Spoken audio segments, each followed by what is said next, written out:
I no longer use corrosive and chemical drain cleaners. This natural alternative is cost-effective and safe. It clears the pipes and eliminates unpleasant odors.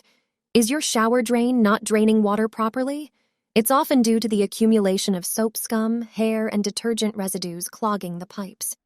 This simple recipe for a drain snake will solve this problem in just 5 minutes. Pour 4 tablespoons of baking soda into the drain,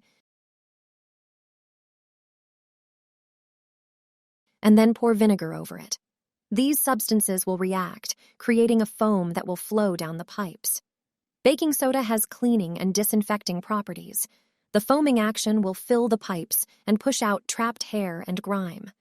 Vinegar removes mineral buildup, unpleasant smells, and, thanks to its acidic nature, effectively tackles dirt. Just rinse everything with water, and you're done. The drain will be clean and fresh-smelling. You can apply the same trick to your kitchen sink. Greasy food residues often accumulate in its pipes, leading to unpleasant odors. Baking soda and vinegar will effectively unclog and clean the inner parts. Your sink will be unobstructed and fragrant.